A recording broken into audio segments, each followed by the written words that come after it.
Mañana se estrena en el Cine Cosmos Algún día en algún lugar, el nuevo documental de Ricardo Preve, que, bueno, presenta historias de inmigrantes que son forzados a escapar a los Estados Unidos, ya sea por cuestiones referidas al cambio climático, la violencia del narcotráfico o simplemente por intentar una mejor forma de vida, una supuesta mejor forma de vida.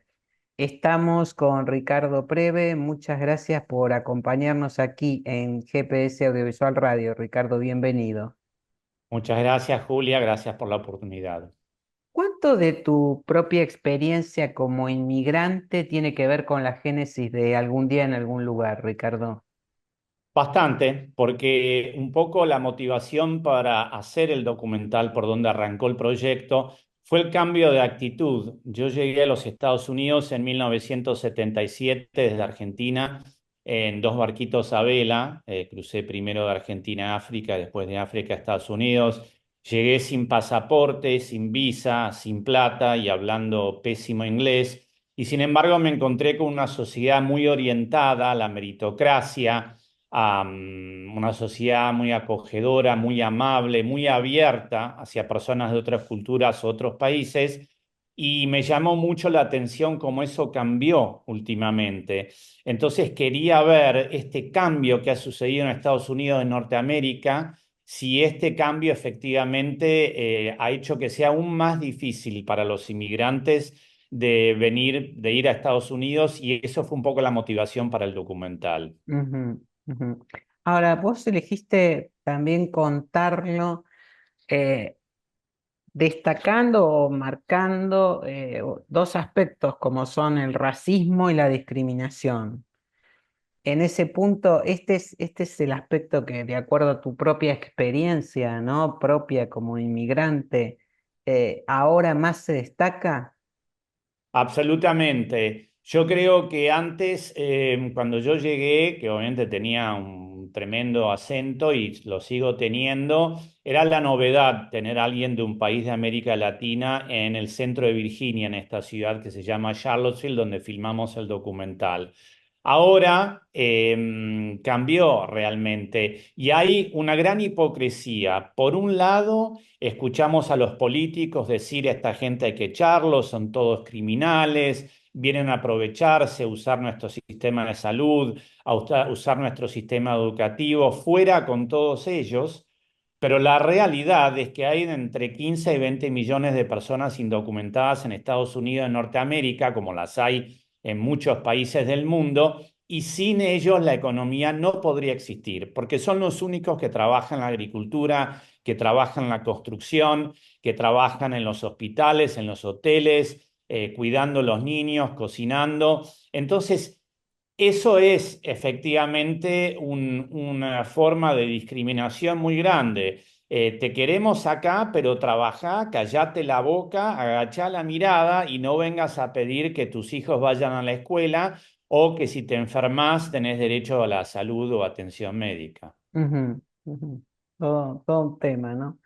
Ahora, Sí. en algún día, algún día, en algún lugar, también pretende mostrar justamente la injusticia, esa injusticia histórica que se practica hoy sobre los inmigrantes indocumentados en Estados Unidos, ¿no?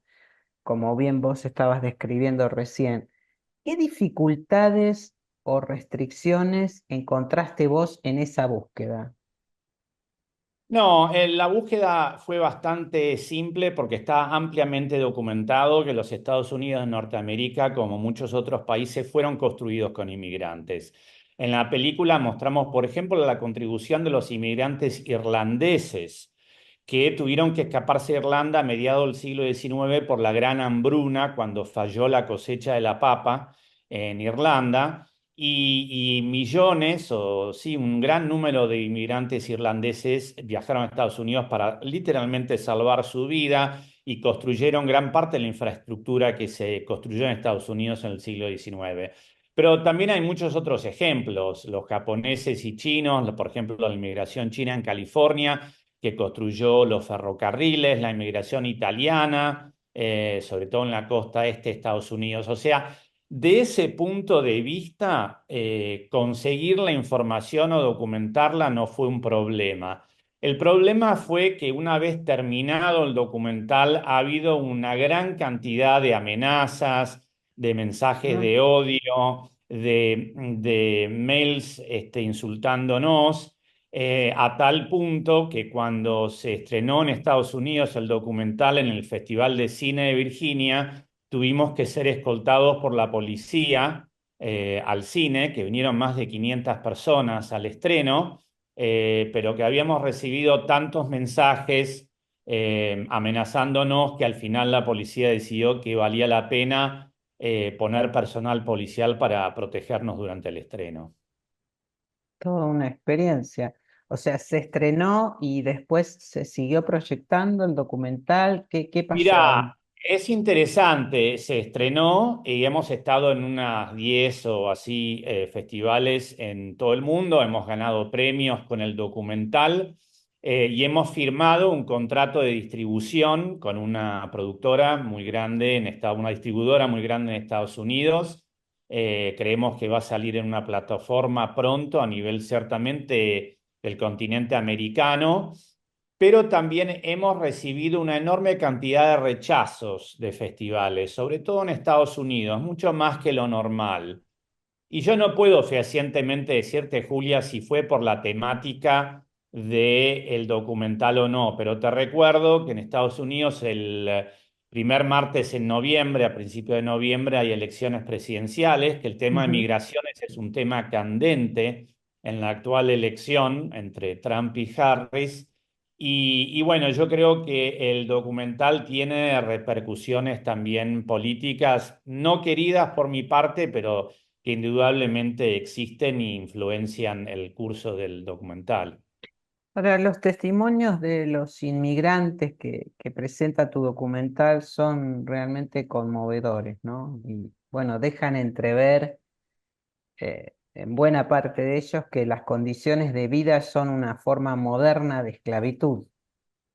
Este, vos mismo estabas describiendo al comienzo de esta charla qué pasa con la gente que la reciben, pero para determinadas cosas. El resto, quédate afuera, escondido. Eh, ¿Qué nuevos enfoques te devolvieron esos testimonios? Con Bueno, respecto al confirmaron drama lo de la que... inmigración, ¿no? Me refiero.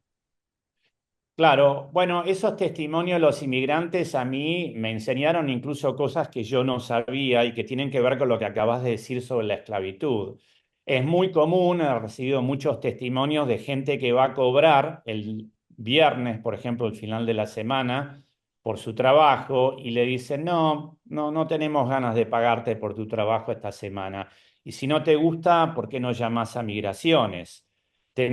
Hay millones de personas que se les deduce la obra social o la jubilación o las cargas sociales del sueldo, pero como no tienen un DNI estadounidense, esa plata se la pone en el bolsillo alguna otra persona.